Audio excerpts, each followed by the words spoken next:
Well, I get to give my testimony this morning, and y'all have already completely ruined the first thing I was going to say, which was my parents said to tell y'all hi, so I'm going to let them do it themselves. That's so nice.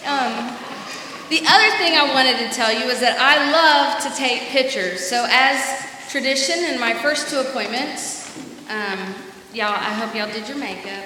I always take a picture of our congregation on our very first Sunday, and that way I can remember somewhat names and faces. So I'm just going to quickly. Oh, I know, I love it.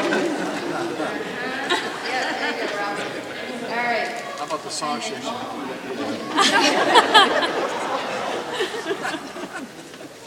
right. Oh, sorry, my mother told me to get the piano.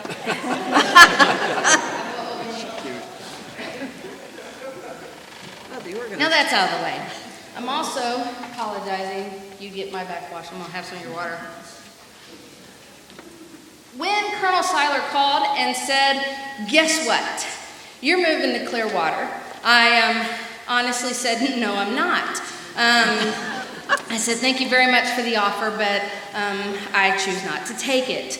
And apparently you're not allowed to do that, so here I am. Now I have to tell you, when I said no to Colonel, it was sheerly the fact that I didn't want to move, and I didn't want to follow Zach and Shelley, and you guys are kind of intimidating. You know, everybody knows Clearwater. So I was a little scared. And then I realized I was allowing myself to get wrapped up in me. I was allowing myself to get wrapped up in the things that I felt I was lacking, the things that I said, oh, I can't do this. God, why would you ask me to do this? You know I'm not good enough. I'm not special. My husband, well, he's special, but he is special. When he speaks, I hear God. I'm like, what am I going to do there? And then I had some friends and God kind of give you know that beautiful kick up the rear. And he said to me, what you are lacking, I supply. He said, I have called you. Your job is to obey.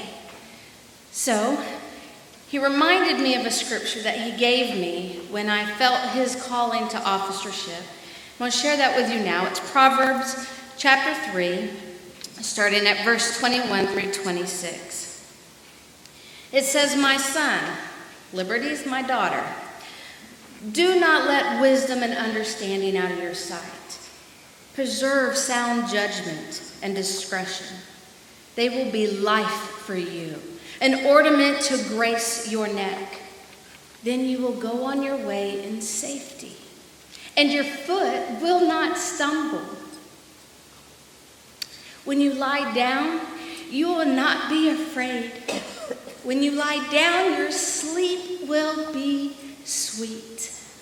Have no fear of the sudden disaster or of the ruin that overtakes the wicked, for the Lord will be at your side and will keep your foot from being snared. He said, Christy, did I not promise you all those years ago that I would be at your side and I will keep your foot from being snared as long as you obey? Yes, God. Keep my feet from being snared. Help me to be obedient. I realize I don't have to be good enough. I just have to be willing to be used by him. I have to be willing to say, I am really uncomfortable right now, like leading the sign. Yeah. I am so uncomfortable right now, God. And he says, I don't care. Do as I ask. So this morning, in my testimony, my pledge, my promise is that I'm hoping for a very long journey with you guys. And on this journey, I want to be faithful. On this journey, I want to be obedient.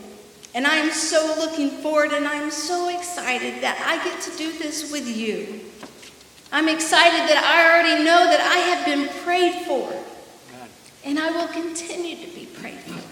I know that when my babies finally join me, two are bigger than me, but that's okay, they're my babies. When my babies join here, that they are going to be a part of a wonderful family. God is so good. So, I just want to thank you. Thank you for welcoming us. Thank you for allowing us to be your pastors. What truly an honor and a privilege it is. And thank you for the mistakes I will make, especially trying to put your names to faces. But I thank you for allowing me to grow in God while I am here.